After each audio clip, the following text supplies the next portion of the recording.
أعوذ بالله السميع العليم من الشيطان اللعين الرجيم.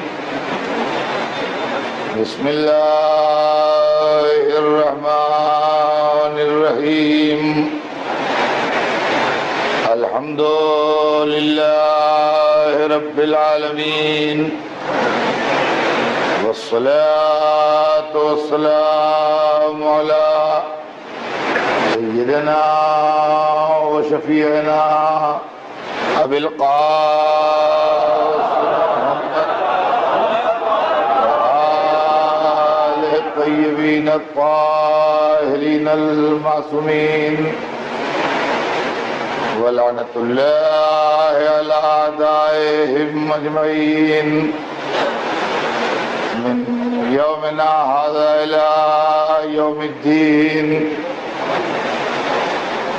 أما بعد، فقد قال الله سبحانه تبارك وتعالى في كتابه المبين، وهو أصدق الصادقين: ولا تلبسوا الحق بالباطل وتكتموا الحق وأنتم تعلمون. صلوات بھیجنے ہیں محمد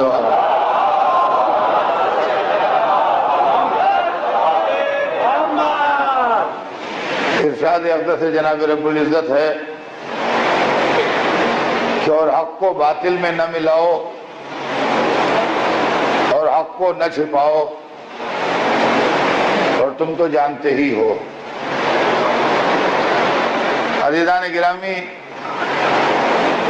میں نے گفتگو کا جو سلسلہ آپ کی خدمت میں شروع کیا ہے، اس کا آپ کو اندازہ ہے. موضوع سخن یہ ہے کہ مذہب سیاست کی وجہ سے بدنام ہوتا ہے، ورنہ مذہب دنیا کی سب سے اچھی چیز ہے اور اس کی طرف انسانوں کا دل کھنچتا ہے، بشرطے کہ اس کا اصلی چہرہ سامنے آئے. سیاست مصلحت یا ہپوکریسی کے ساتھ اس کو ملا نہ دیا جائے. چنانچہ کل ہمارے آپ کے درمیان جو گفتگو چل رہی تھی وہ یہی تھی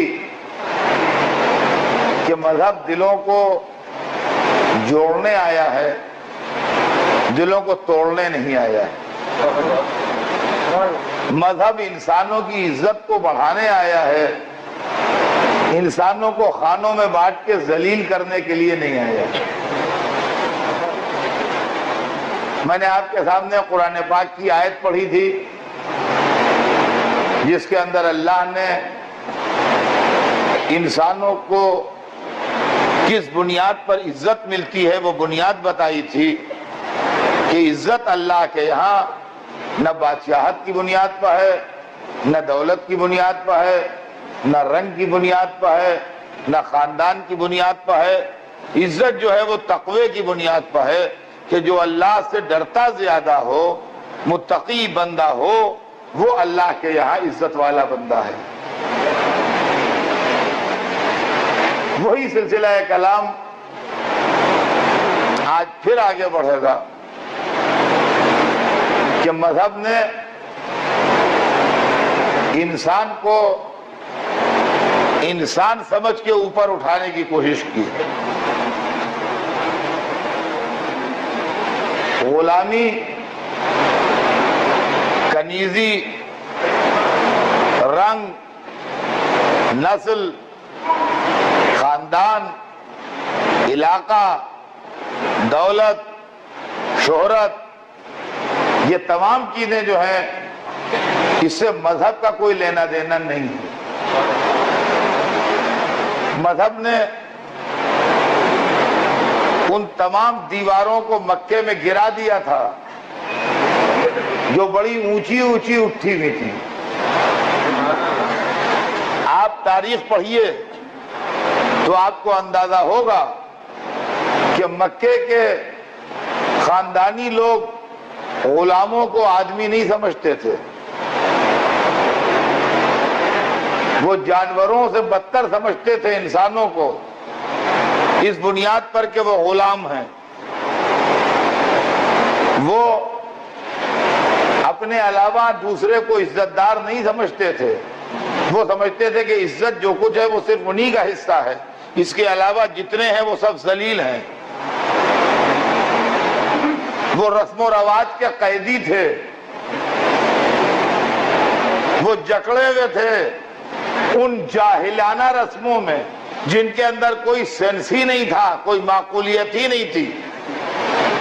بڑی بدنصیبی کی بات یہ ہے کہ لوگوں نے مذہب کو صحیح سمجھا ہی نہیں، اور آدمی گروہوں میں بٹ کے اپنا اپنا مذہب لڑانے لگے۔ تمہارا یہ مذہب ہے، ہمارا یہ مذہب ہے، جھگڑا ہوگا۔ تمہارا یہ نظریہ ہے، ہمارا یہ نظریہ ہے، تلوار چلے گی۔ پہلے آپ مذہب کو سمجھیے کہ مذہب ہے کیا چیز۔ مذہب دنیا میں پھیلی ہوئی انسانی برائیوں کے خلاف ایک الہی موومنٹ ہے۔ مذہب دنیا میں پھیلی ہوئی برائیوں کے خلاف ایک الہی موومنٹ ہے۔ اس میں جھگڑے کا کیا سوال ہے؟ اس میں لڑائی کا کیا سوال ہے؟ اس میں برائی کا کیا سوال ہے؟ ارے بھائی آپ یوں سمجھیے کہ جب ہندوستان آزاد ہوا تو ہندوستان میں بہت سی بیماریاں پائی جاتی تھیں۔ ہندوستان میں بہت سی بیماریاں تھیں جو ہندوستانیوں کو لگی نہیں تھی۔ یہاں پلیگ پھیلتا تھا، یہاں کالرا پھیلتا تھا، یہاں اسمال پاکس تھا، یہاں چکن پاکس تھا، یہاں یلو فیور تھا، یہاں پولیو تھا، بہت سی بیماریاں تھیں۔ تو اب ہیلتھ منسٹری نے کوشش کی کہ بیماریوں سے لڑا جائے۔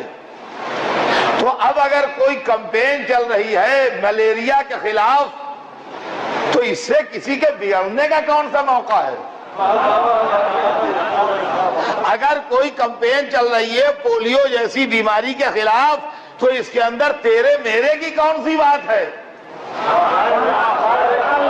ارے آپ انصاف سے بتائیے کہ بھائی پولیو ڈراپس پلائیے اپنے بچوں کو تاکہ بچے پولیو سے محفوظ رہیں، وہاں جھگڑا ہونے لگا۔ یہ کوئی جھگڑے کی بات ہے؟ یہ ٹیکہ لگائیے تو کالرا نہیں ہوگا، اس میں 4 آدمی مخالفت کرنے لگے کہ نہیں لگنا چاہیے۔ دیکھیں انسانیت کے اندر جو برائیاں تھیں مذہب ان برائیوں کو مٹانا چاہتا تھا۔ تو انسانیت جیسے جسم کے اندر برائیاں ہوتی ہیں، دیکھیے آپ کی باڈی جو ہے اس کے اندر بہت سی بیماریاں آتی ہیں جس کے نتیجے میں باڈی کو نقصان پہنچتا ہے اور کبھی کبھی آدمی کی جان چلی جاتی ہے۔ تو اگر باقاعدہ ہیلتھ کیئر قاعدے کی ہے تو باڈی جو ہے وہ تندرست رہے گی اور آدمی صحیح سلامت رہے گا۔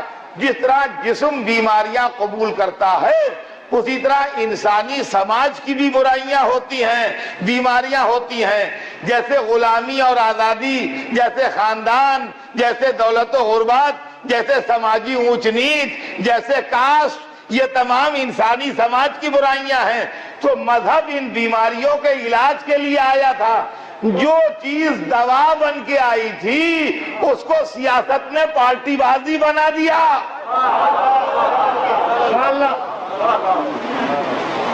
جو چیز دوا بن کے آئی تھی اس کو سیاست نے پارٹی بازی بنا دیا۔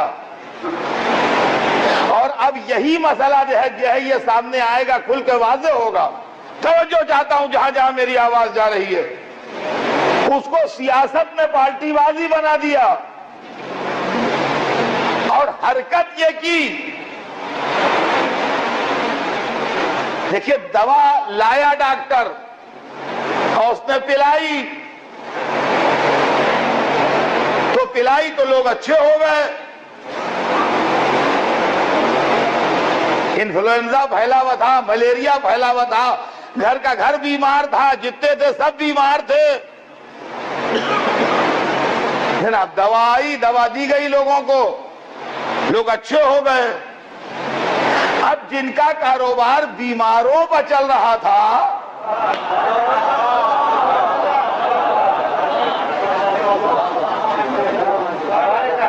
ان کے گھر کے تو چولہے ٹھنڈے ہو گئے. ان کا یہ کون سا ڈاکٹر آ گیا، سب اچھے ہو گئے، یہاں مطلب میں مریض ہی اجڑ گئے. سناٹا ہو گیا. تو ان کا آپ کیا ہو؟ کہا بھائی دوا کی مخالفت کریں گے تو پبلک مارے گی، اس لیے کہ دوا پی کے سب اچھے ہو گئے ہیں. ان کا پورا گھر بیمار تھا، سب تندرست ہو گئے. تو اب اگر دوا کی مخالفت کریں گے تو لڑنے کے لیے آ جائیں گے. تو سمجھداروں نے یہ ترکیب کی کہ شیشی ویسی ہو، لیبل ویسا ہی ہو، کلر ویسا ہی ہو، اندر سے مال بدل دو. وہی دوا کہہ کے بیچو، اسی کے ایجنٹ بن کے جاؤ. جب لوگوں کو فائدہ نہیں ہوگا تو خود ہی چھوڑ دیں گے. عزیزان گرامی، اسلام کے ساتھ یہی کہانی ہوئی. رسول جو چیز دے رہے تھے وہ مذہب تھا، وہ فائدہ کر رہی تھی دوا. جب کچھ لوگوں نے دیکھا جو رسول سے لڑتے رہے تھے ہمیشہ،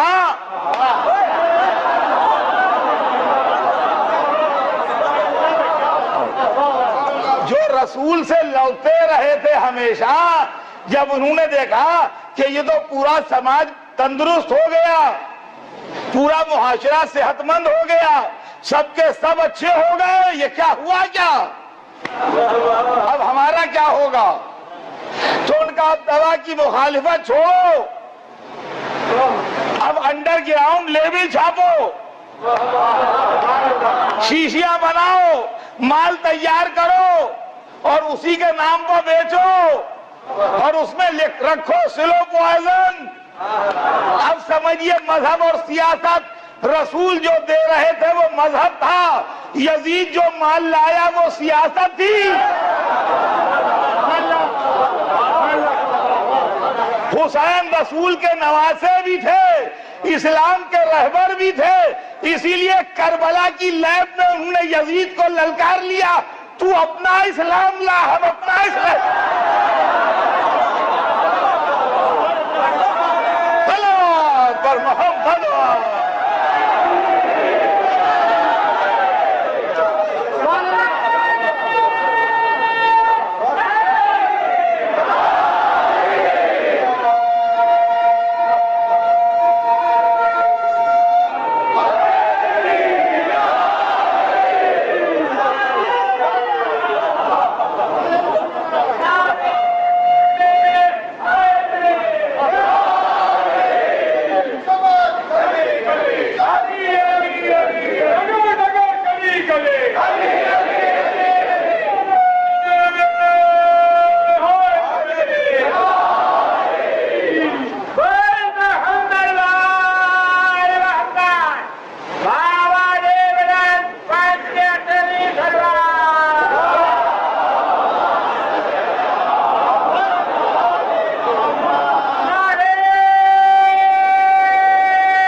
سمجھے آپ مذہب کیا ہے؟ جس وقت مذہب آیا ہے اس وقت لڑکیاں ذبح کی جا رہی تھیں، اس وقت سوسائٹی میں عورت کی کوئی عزت نہیں تھی، اس وقت سوسائٹی میں غلاموں کی کوئی عزت نہیں تھی، اس وقت سوسائٹی میں کالے لوگوں کی، افریقن جو لوگ ہیں ان کی کوئی عزت نہیں تھی عربوں میں، اس وقت غریبوں کی کوئی سے نہیں تھی، کوئی آواز نہیں تھی۔ آپ پہلے مذہب کو سمجھیے کہ ریلیجن ہے کیا۔ مذہب اور قانون، جو دنیا میں قانون بنتے ہیں وہ بھی اور مذہب بھی، دونوں کی اسپرٹ ایک ہے، اور وہ ہے ویکر سیکشن کو سپورٹ کرنا اور ہیلپ دینا۔ دیکھیے اس مسئلے کو ٹھنڈے دل سے سوچئے۔ میں یہ چاہتا ہوں کہ میرے بچوں اور نوجوانوں کے دماغوں میں یہ کانسیپٹ کلیئر ہوں، اس لیے کہ مجھے یہ ڈر لگا رہتا ہے کہ چاروں طرف کا ماحول جو شور کرتا ہے تو ہمارے بچوں کے دماغ اس سے متاثر ہوتے ہیں۔ میں زندگی بھر ایک ٹیچر رہا تو میں لڑکوں کا مزاج جانتا ہوں، آوازوں سے بڑے بڈھے متاثر ہو جاتے ہیں، بچوں کی آپ کیا بات کرتے ہیں۔ لیکن میں احتراماً بزرگوں کا نام نہیں لیتا ہوں،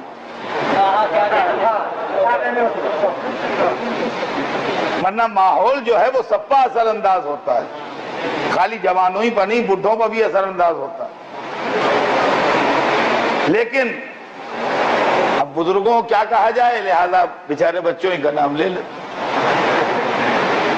ہر طرف سے اسلام یہ ہے، اسلام وہ ہے، اسلام وہ ہے، اسلام وہ ہے، تو ہر وقت یہ ٹی وی کو دیکھا تو یہ بول رہا ہے، وہ اخبار میں دیکھا تو یہ ہے، وہ میگزین دیکھا تو اس میں یہ ہے، وہ ریڈیو پر کوئی ٹاک سنی تو اس میں یہ ہے۔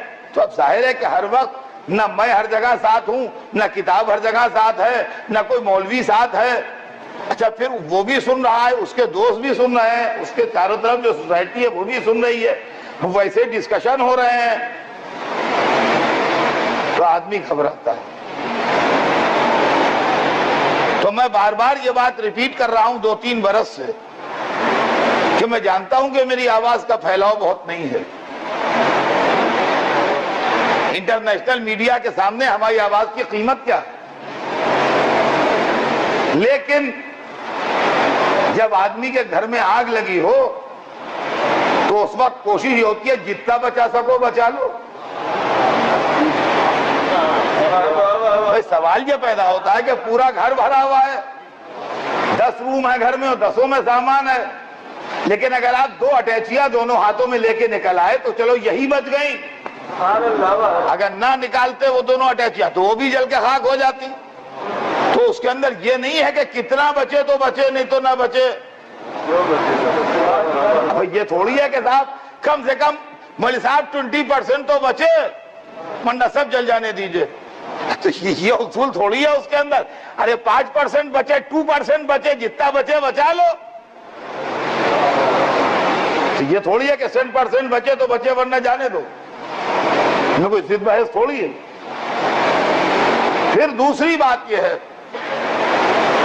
کہ دنیا میں دوسروں تک ہماری آواز پہنچے یا نہ پہنچے، کم از کم امام عالی مقام کے صدقے میں ہماری آواز ہمارے اپنے بچوں تک تو بڑی حد تک پہنچ جاتی ہے۔ تو اگر یہی بچے رہیں تو کوئی نقصان تو نہیں ہے، فائدہ ہی ہے۔ تو ہر حال میں فائدہ ہی فائدہ ہے، نقصان کا اس کے اندر سودا نہیں ہے۔ تو دیکھیے مذہب کی فلسفی کیا ہے؟ مذہب کی فلسفی یہ ہے کہ مذہب بھی ایک قانون ہے جو اللہ کا بنایا ہوا ہے۔ قانون ہمیشہ کمزوروں کے لیے بنایا جاتا ہے، ویکر سیکشن کے لیے بنایا جاتا ہے، اس لیے کہ مضبوط، طاقتور، پاورفل لوگ جو ہوتے ہیں وہ ہمیشہ قانون توڑنے کی فکر کرتے ہیں، قانون کو وائلیٹ کرتے ہیں، قانون کو بگاڑتے ہیں، اور کمزور جو ہے وہ ہمیشہ قانون کی دہائی دیتا ہے۔ جس کے بعد جتھا ہے، دولت ہے، انہوں نے چھین لو، دیکھا جائے گا جو کچھ ہوگا. وہ اپنا قانون خود چلاتا ہے طاقت کے زور پر, اور کمزور ہے وہ پولیس کو پکار رہا ہے. تو پولیس کو کیوں پکار رہا ہے؟ اس لیے کہ کمزور ہے. اور جو طاقتور ہیں وہ اپنے علاقے میں پولیس کو گھسنے نہیں دے رہے ہیں, اس لیے کہ طاقتور ہیں. تو عزیزان گرامی, مذہب ہو یا قانون ہو ہمیشہ ویکر سیکشن کے لیے ہوتا ہے, اور اسی لیے طاقتور جو ہیں وہ اس کی مخالفت کرتے ہیں. چنانچہ جب اسلام آیا تو وہ بھی کمزوروں کا مددگار بن کے آیا, غریبوں کا مددگار بن کے آیا, غلاموں کا مددگار بن کے آیا, کنیزوں کا مددگار بن کے آیا, سماج کا جو پسماندہ طبقہ تھا, جو کچلا ہوا طبقہ تھا, اس کا مددگار بن کے آیا. نتیجہ یہ ہوا کہ جب رسول نے اپنا میسج دیا تو جو جتھے والے تھے, جو سردار تھے, جو بڑے لوگ تھے, انہوں نے مخالفت کی. جو کمزور تھے انہوں نے اسلام کو قبول کیا, اس لیے کہ کمزوروں کو اس میں اپنی نجات دکھائی دے رہی تھی, اس لیے انہوں نے قبول کیا. بڑے والوں کو اپنی بڑائی خطرے میں دکھائی دے رہی تھی, اس لیے انہوں نے مخالفت کی. غور کیا آپ نے؟ یہ ہے مذہب کہ کمزور کی مدد کی جائے, غلام کی مدد کی جائے. اور رسول اللہ نے خالی تھیوریاں نہیں بتائیں, پریکٹیکل پیش کیا. جس وقت مسجد النبی بن کے تیار ہوئی تو مسلمانوں کی خوشی کا عالم نہ پوچھئے کیا تھا. ظاہر ہے کہ مدتوں کے بعد ایک ایسا وقت آیا جب وہ اپنی جگہ کے اوپر کھل کے عبادت کریں اور کوئی ان کی عبادت میں خلل انداز ہونے والا اور روکنے ٹوکنے والا نہ ہو. تو اب ظاہر ہے کہ سرور کائنات خود موجود تھے, تو نماز تو وہی پڑھائیں گے, لیکن مسجد میں سب سے بڑا عہدہ تو پیش نماز کا ہوتا ہے, وہ ٹھیک ہے, لیکن مسجد میں ایک عہدہ اور ہوتا ہے پیش نماز کے بعد, اور وہ مؤذن کا عہدہ ہے کہ اذان کون دے گا. وہ مؤذن کا عہدہ ہے کہ اذان کون دے گا. تو اب ہر ایک کو فکر تھی کہ مسجد تو بن گئی, اچھا پیش نمازی کے لیے کوئی سوال ہی نہیں, رسول موجود ہیں تو نماز تو وہی پڑھائیں گے, انہی کا حق ہے. لیکن اب سوال یہ ہے کہ ایک ہی پوسٹ بچتی ہے اور وہ ہے پیش نماز, وہی مؤذن کی پوسٹ. تو یہ کون مؤذن ہوگا؟ اذان کا عہدہ کسے ملے گا کہ جا کے مسجد النبی میں حضور کے نماز کے پڑھانے سے پہلے پانچوں وقت اذان دیا کرے. آج کا سماج کم تنخواہ ملنے کی وجہ سے ہو سکتا ہے مؤذن کو کچھ کم مرتبے کا سمجھے, لیکن اس وقت کا مؤذن ہاں, آج جب ہم تنخواہ کی بنیاد پر مرتبہ قائم کرتے ہیں تو مؤذن کی تنخواہ غریبوں کی قلیل ہوتی ہے, تھوڑی سی ہوتی ہے. لہذا لیکن اس زمانے کا مؤذن, پہلا مؤذن اسلام کا, جب مسجد النبی بن کے تیار ہوئی ہے, اب اس مسجد میں جو اذان ہوگی تو کون اذان دے گا؟ اچھا ظاہر ہے کہ جس کو حضور حکم دیں گے وہ اذان دے گا, جس کو حضور حکم دیں گے وہ اذان دے گا, اور حضور اسی کو حکم دیں گے جس کے لیے اللہ کی مرضی ہوگی. اس لیے کہ جو بغیر وہی کلام نہ کرے, جب تک بولے گا نہیں کہ تم اذان دو, اس وقت تک کیسے اذان دے گا؟ تو اذان کا آرڈر دینے کے لیے بولنا ضروری ہے, اور یہ بولتا نہیں جب تک وہی ہوتی نہیں. ہے؟ تو اب نماز کا وقت آ رہا ہے، مسجد النبی بھری ہے، اور ہر ایک کے دل میں یہ تمنا انگڑائی لے رہی ہے کہ ہم کو یہ موقع ملے تو بڑی عزت افزائی ہو۔ فطری بات ہے، انسان کے دل میں تمنا ہوتی ہے۔ اب ایک سے ایک بیٹھے ہیں، اس کے اندر قریشی بیٹھے ہیں، مکے والے بیٹھے ہیں، جن کی خاندانی 7 پشتوں سے عربی زبان ہے، وہ بیٹھے ہیں، اذا کی ٹیکسٹ عربی میں ہے، جو کچھ ہے وہ عربی لینگویج میں ہے۔ خاندانی لوگ، گورے چٹے لوگ، سردار لوگ، عربی بولنے والے لوگ سب امید میں ہیں کہ شاید انہیں چانس ملے، شاید انہیں چانس ملے، شاید انہیں چانس ملے۔ اذا کا وقت قریب آیا، رسول نے مجمع پر نظر ڈالی، کونے میں سر جھکائے ہوئے ایک حبش کا غلام بیٹھا ہے جس کا رنگ کالا ہے۔ مسجد کے گوشے میں ایک کالے رنگ کا غلام بیٹھا ہے جو عرب بھی نہیں ہے، جس کا رنگ بھی کالا ہے، جو آزاد بھی نہیں ہے، یعنی سماجی اعتبار سے کئی ڈگری نیچے ہے۔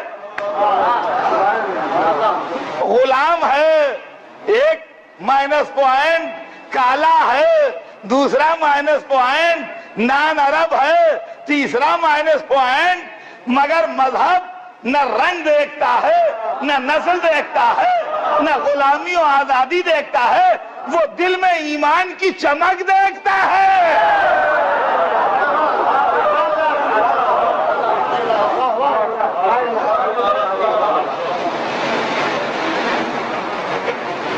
ایک دفعہ نگاہ فیض بار سرکار رسالت اٹھی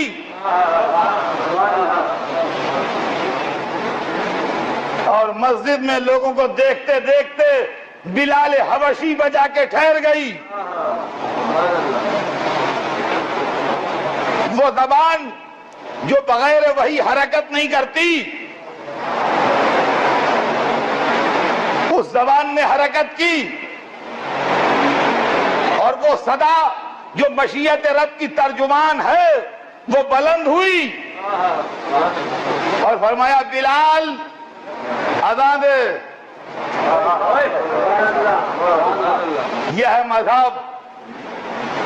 عرب بیٹھے رہ گئے، نان عرب نے اذان دی، گورے بیٹھے رہ گئے، کالے نے اذان دی،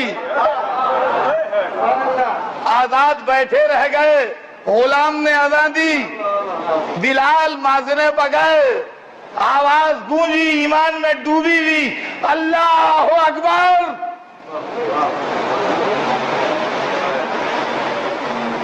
دل کھچ جائیں، روحیں مسلمان ہو جائیں۔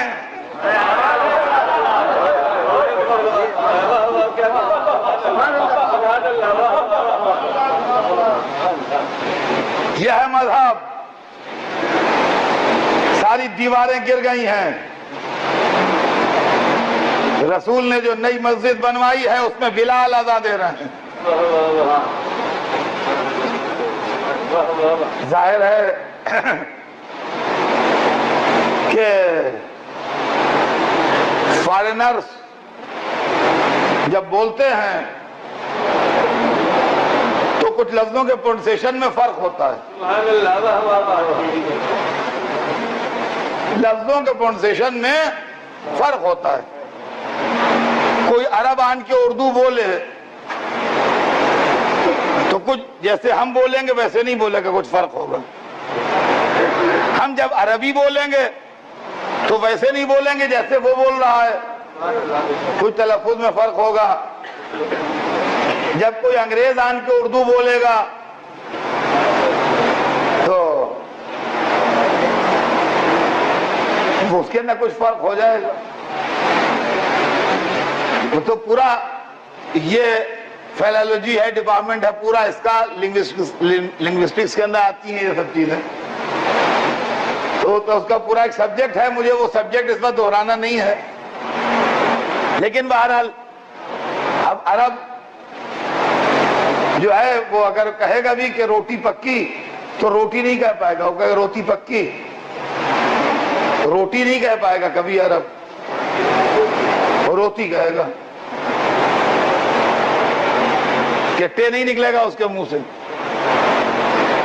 اور جب انگریز کہے گا کہ لڑکی روتی ہے تو وہ ہمیشہ یہی کہے گا کہ لڑکی روٹی ہے۔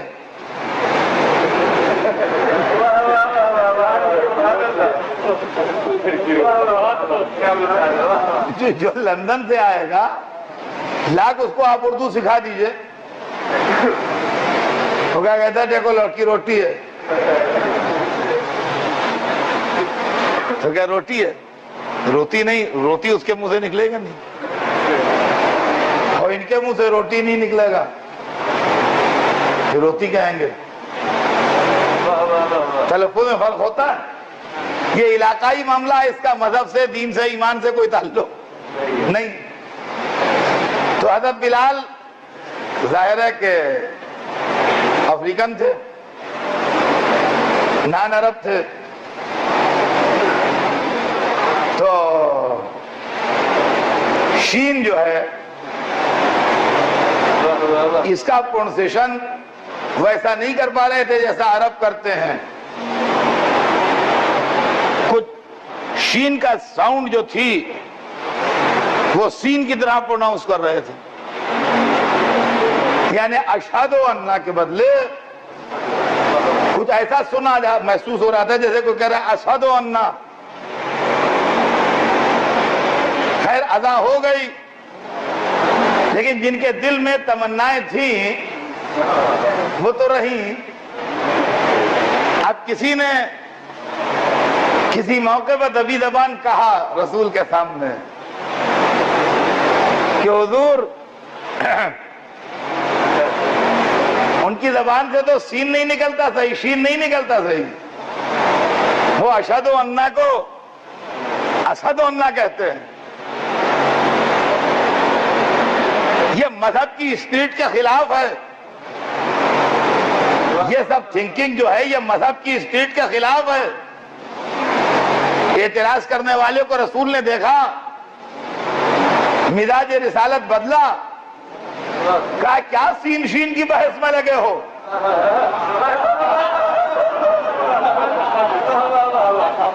سین و بلال شین عند اللہ، جو بلال کی زبان سے سین نکل رہا ہے وہی شین ہے۔ دل کے ایمان کو دیکھو، قلب کے یقین کو دیکھو، یہ عزت افزائی ہو رہی، یہ مذہب ہے، دیواریں گرا رہا ہے، دلوں کو جوڑ رہا ہے، توڑ نہیں رہا ہے۔ مولا علی کے گھر میں غلام ہے، غلام کو آدمی نہیں سمجھا جاتا عرب میں، لیکن جو مذہب کو سمجھانے آئے ہیں ان کے گھر میں غلاموں کو دیکھیے۔ مشہور نام ہے، آپ سب جانتے ہیں، قمبر، مولا علی کا غلام ہے۔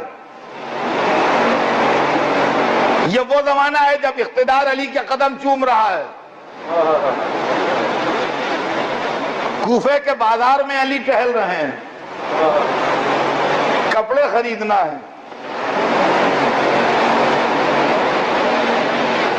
کپڑوں کی دکانیں دیکھ رہے ہیں ادھر ادھر،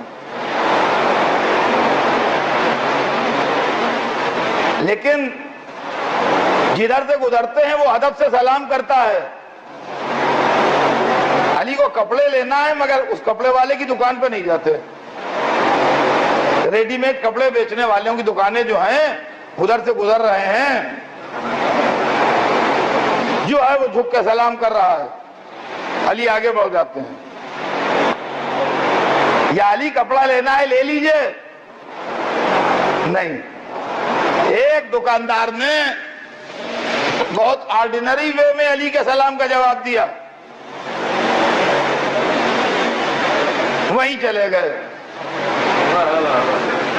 سنیے گا، یہ چیز بچوں کے کانوں میں پڑی رہے، ایک دکاندار نے بالکل آرڈنری وے میں السلام علیکم، وعلیکم السلام، کوئی اس کے اندر ریسپیکٹ یا آنر یا کچھ نہیں، وہیں چلے گئے۔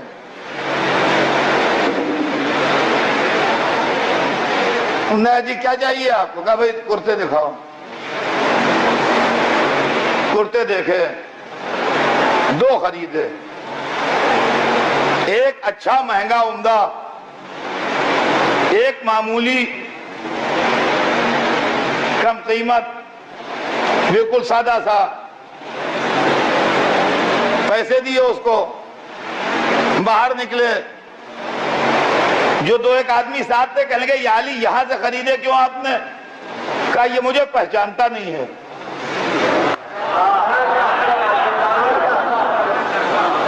کہا یہ مجھے پہچانتا نہیں ہے، میں ایسی دکان کی تلاش میں تھا جس کا دکاندار مجھے پہچانتا نہ ہو تاکہ میری شخصیت کو دیکھ کے انڈیو کنسیشن نہ کرے میرے لیے۔ دیکھا آپ نے؟ بھئی علی آئے ہیں، بادشاہ وقت آیا ہے، امیر المومنین آئے، اے سرکار بسم اللہ لیتے، ارے قیمت کی کیا بات ہے، ارے آپ سے کیا پیسے لینا ہے؟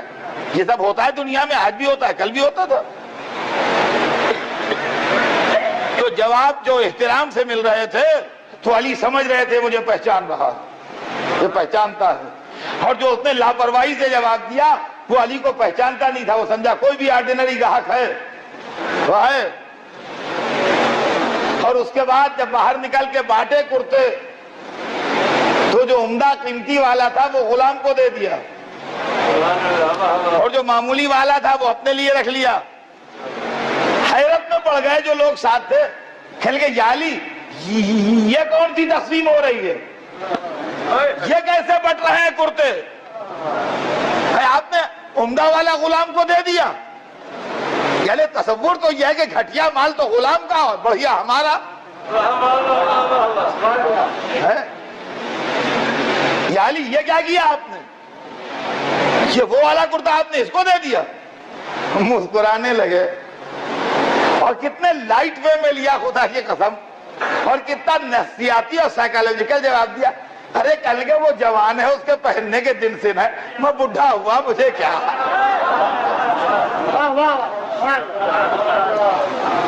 خدا کی قسم یہ علی ہیں۔ اسلام ان سے سمجھیے، بادشاہوں سے نہیں سمجھ میں آئے گا، خدا کی قسم زندگی بھر ٹھوکریں کھاتے رہیے گا۔ گھر میں کنیز ہے، کنیزیں ہیں، پیدا ہی ہوئی ہیں خدمت کے لیے، ان کو مقدر نے اسی لیے کنیز بنایا ہے کہ زندگی بھر دوسرے کی خدمت کریں، مگر مذہب کا یہ تصور نہیں ہے۔ فاطمہ زہرا کے گھر میں ایک کنیز ہے، اس کا نام بھی آپ خوب جانتے ہیں، فضہ۔ مگر اسلامی عدالت کا فارمولہ یہ ہے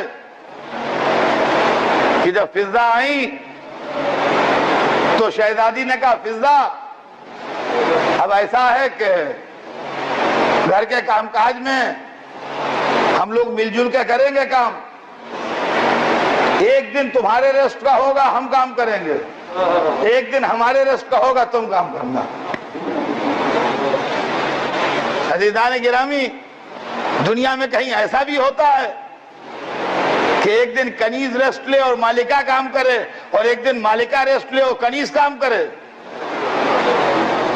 مگر اسلام میں کنیزی اور غلامی، دیکھیے اکثر لوگ سوال کرتے ہیں کہ اسلام نے غلامی ختم کیوں نہیں کر دی؟ آتے ہی پوری اکانومی ڈسٹرب ہو جاتی، فوراً نہیں ختم کر سکتے تھے، پریکٹیکل دشواریاں تھیں۔ اسلام کا لانگ ٹرم پروگرام تھا کنیزی اور غلامی کو ختم کرنے،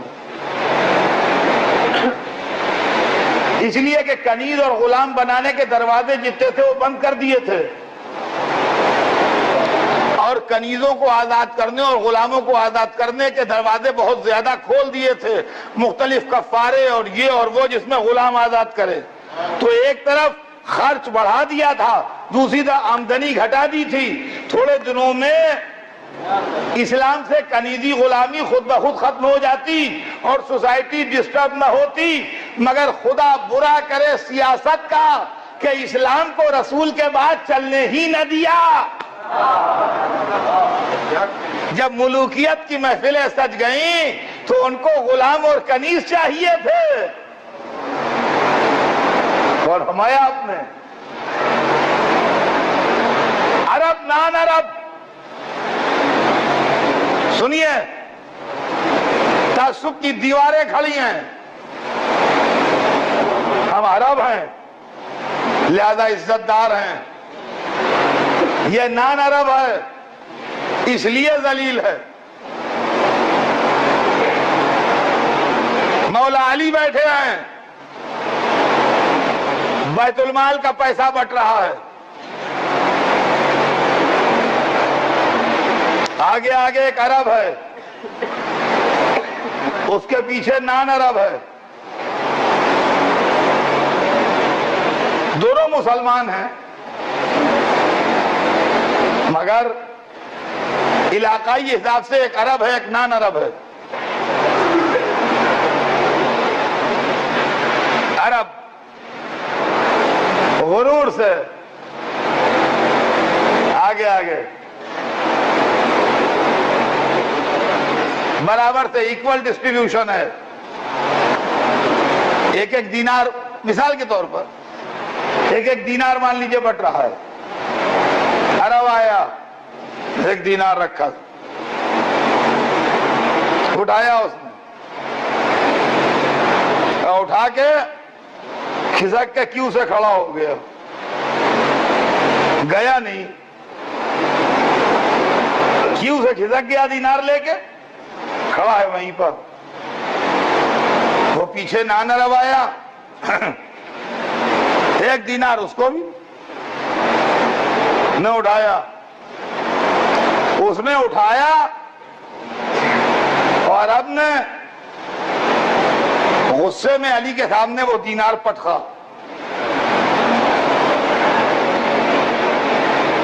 کہا اب یہ بھی ہوگا، اب یہ بھی ہوگا کہ ایک عرب کو ایک نان عرب کے برابر حصہ ملے.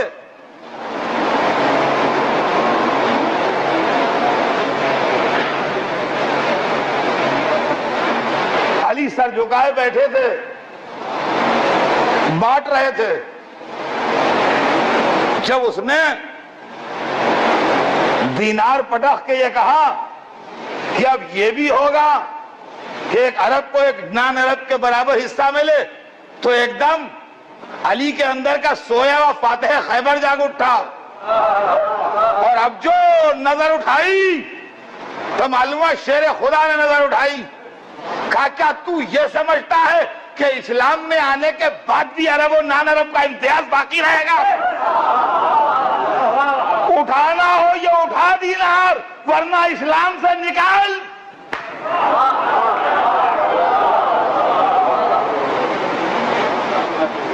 دم نکل گیا ساری علاقہ پرستی کا، دم نکل گیا علاقہ پرستی کا. دینار اٹھا کے منہ چھپا کے بھاگا. یہ ہے مذہب. کیوں یہ مذہب نہیں پیش کرتے علماء اسلام؟ کیوں ان چیزوں کو ہائی لائٹ نہیں کیا جاتا؟ خدا برا کرے دشمنی اہل بیت کا. جانتے ہیں لوگ کہ جب اصلی اسلام پیش کریں گے تو ذکر اہل بیت مست ہے.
تو عزیزان گرامی، مذہب کی صحیح تصویر سامنے نہیں ہے۔ لوگ مذہب اسی کو سمجھتے ہیں جو بادشاہوں نے پیش کیا۔ عالیشان عمارتوں کا نام اسلام نہیں ہے، سر بفلق قلعوں کا نام اسلام نہیں ہے، بہترین بنے ہوئے مکانات کا نام اسلام نہیں ہے، دولت کے انبار کا نام اسلام نہیں ہے۔ اسلام وہ الہی میسج ہے جس کے اندر بیمار انسانیت کا علاج ہے، اور بیمار انسانیت کا علاج وہی کر سکتا ہے جس کو اللہ نے اپنی طرف سے اس قابل سمجھا ہو کہ رہبری کے لیے منتخب کیا۔ بنی امیہ اور بنی عباس کی ملوکیت اسلام کو کیا سمجھائے گی؟ سارا مسئلہ برباد ہوا ہے بادشاہتوں سے، اور سارا کھیل خراب ہوا ہے سیاستوں سے۔ جہاں سیاست کا تقاضا یہ ہو کہ یہ جتھے والا ہے، اس کو ملا لو، ہماری حکومت چلانے میں مدد دے گا، یہ قبیلے والا ہے، اسے توڑ لو، ہم کو اونچے عہدے تک پہنچانے میں سہارا بنے گا، وہاں مذہب کہاں رہ جائے گا؟ وہاں غریبوں کی آواز کہاں رہ جائے گی؟ اور جب غریبوں کی آواز دبائی جائے گی اور کمزور رلائے جائیں گے تو مذہب کے چہرے کا گریز کہاں رہ جائے گا، اس کا حسن کہاں رہ جائے گا؟ عزیزان گرامی، بیان آہستہ آہستہ آگے بڑھے گا، اور میں آپ کی خدمت میں ایک ایک چیز عرض کروں گا، کلیجہ تول لے ہر ایک آدمی سننے کے لیے کہ یا وہ اسلام کا فیور کرے اور یا ان کیریکٹرز کا فیور کرے جن کا اسلام سے دور کا بھی کوئی رشتہ نہیں ہے۔ جس عشرے میں زندگی رہی تو میں دوراہے پر لا کے کھڑا کروں گا کہ چاہے ادھر چلے جاؤ چاہے ادھر چلے جاؤ، کم از کم میرا ضمیر تو مطمئن ہو جائے گا کہ میرے دل میں جو ہے میں نے کہہ دیا، میرے دل کا بوجھ تو اتر جائے گا کہ جو سچی بات تھی میں نے کہہ دی۔ اب ماننا نہ ماننا، سمجھنا نہ سمجھنا تو آدمی کے اختیار میں۔ اور عزیزان گرامی، یہی ملوکیت و سلطنت کے چہرے کی نقاب تھی جو کربلا میں حسین نے اتاری۔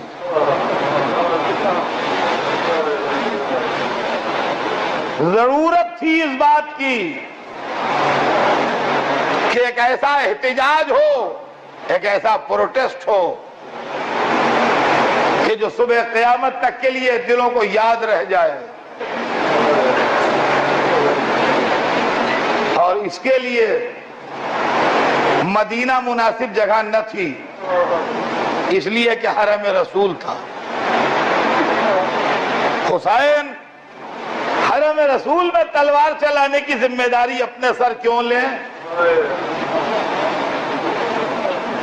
لہذا نانا کے احترام میں مدینہ چھوڑا، مکے کو خدا نے جائے امن بنایا ہے۔ قرآن میں ہے من دخلہ کان آمنا، جو اس میں داخل ہوا وہ امن الہی میں آ گیا۔ لیکن جب سیاسی اسلام نے اپنے پولیٹیکل فائدوں کے لیے عین حج کے زمانے میں حسین کے قاتل بھیج دیے کہ حج کی بھیڑوں میں حسین شہید بھی ہو جائیں اور خنجر لباس احرام میں چھپا بھی لیے جائیں، دنیا ہم سے کیا دہشت گردی کی باتیں کرتی ہے؟ ہم تو ٹیررزم کے شکار 1400 برس سے ہیں۔ دنیا کو تو آج تجربہ ہو رہا ہے جو سپر پاورز رو رہے ہیں. سپر پاورز تو آج روئے ہیں, ہم اسی غم میں 1400 برس سے رو رہے ہیں. ہمارے مولا علی کو ایک آتنکوادی نے شہید کیا تھا مسجد میں, جو نمازی کا بھیس بدل کے آیا تھا. اور ہمارے تیسرے امام حسین کو شہید کرنے کے لیے آتنکوادی مکے میں آئے تھے حاجیوں کے کپڑے پہن کے, جن سے بچنے کے لیے حسین نے حج نہیں کیا اور مکے سے نکل گئے تاکہ مکے میں حج ڈسٹرب نہ ہونے پائے. ہم سے سنیے, ہم بتائیں گے آتنکواد کی ہسٹری کیا ہے, ہم بتائیں گے ٹیررزم کی ہسٹری کیا ہے. کبھی کوئی ہم سے بات تو کرے, کبھی آمنے سامنے آ کے پوچھے تو صحیح.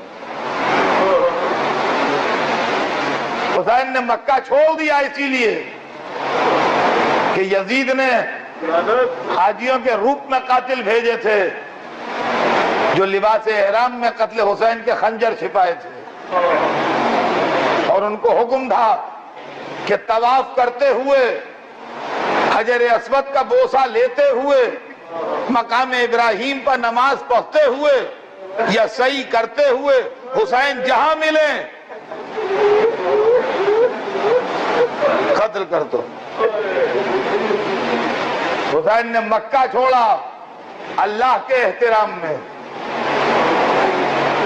مدینہ چھوڑا رسول کے احترام میں, مکہ چھوڑا اللہ کے احترام میں,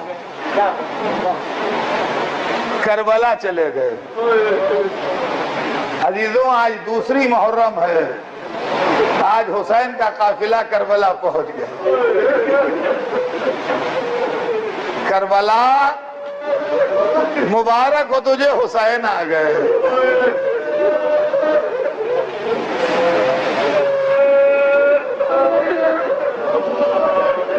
کربلا مبارک ہو, حسین آ گئے. صبح قیامت تک کے لیے تیرا نام زندہ ہو گیا. حق و انصاف کے راستے میں تیرا نام دائمی ہو گیا. زوال سے پہلے پہلے آج حسین کربلا کی حدوں میں داخل ہوئے. جب یہ معلوم ہوا کہ اس جگہ کا نام کربلا ہے تو اتر پڑے. کہا بھیا عباس, یہیں ہمارے خون بہائے جائیں گے, یہیں ہمارے بچے شہید کیے جائیں گے, یہیں ہمارے گھر کی بیویاں بے پردہ کی جائیں گی.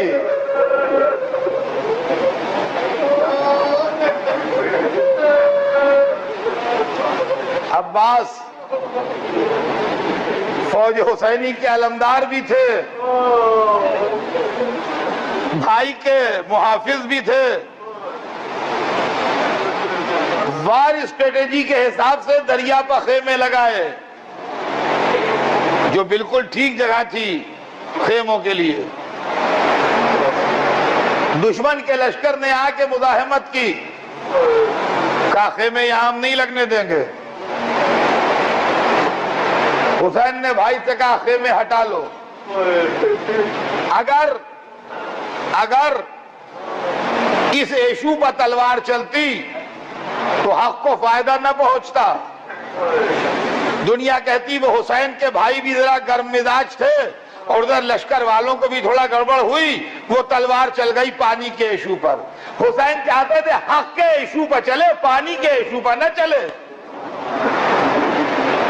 سمجھ گئے آپ؟ تلوار چلے گی مگر حق و باطل کے ایشو پر, پانی کے ایشو پر نہیں. خیمے ہٹ گئے, مگر سلام ہو سلمدار پر جس کا قبضہ آج بھی دریا پر ہے.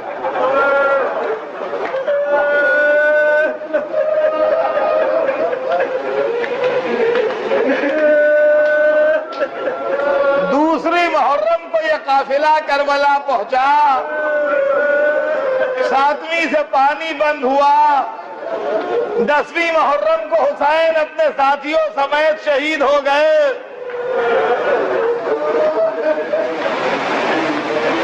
اور عزیزان گرامی 11ویں محرم کو زینب کبریٰ سیدانیوں کو لیے ہوئے، سید سجاد قافلے کو لیے ہوئے اسیر ہو کے شام چلے گئے۔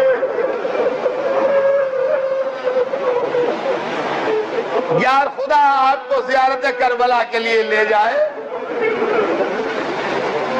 11ویں محرم کو جو قافلہ کربلا سے چلا تھا سن 61 ہجری میں، وہ 20 صفر سن 62 ہجری کو 1 برس 40 دن کے بعد 13 مہینے 10 دن کے بعد واپس کربلا پہنچا۔ تو وہ چہلم کا دن تھا سن 62 ہجری۔ آج جب آپ کربلا جاتے ہیں تو گنبد ہے، حرم ہے، خادم ہے، ذریعہ مبارک ہے، باوجود اس کے زائر روتے روتے بے حال ہو جاتا ہے۔ کل جب بہن آئی تھی تو ریتی پہ کچھ پیاسوں کی قبریں بنی تھی۔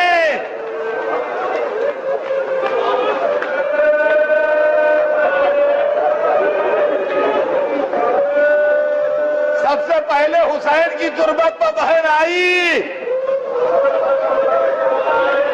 اور اس کے بعد مجھے نہیں معلوم کہ قبر علی اکبر پر لیلا زیادہ روئی کہ زینب۔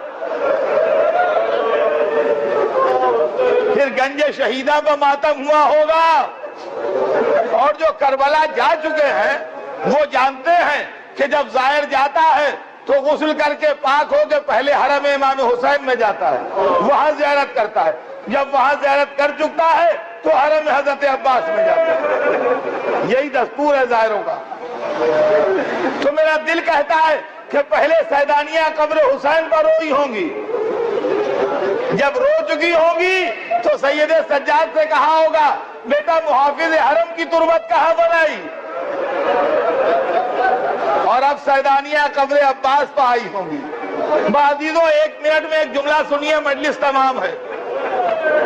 ہیومن سائیکالوجی یہ ہے کہ جس کا احترام زیادہ کرتا ہے اس کے سامنے باتیں کم کرتا ہے، اور جس سے بے تکلف ہوتا ہے اس سے اپنا درد دل کہتا ہے۔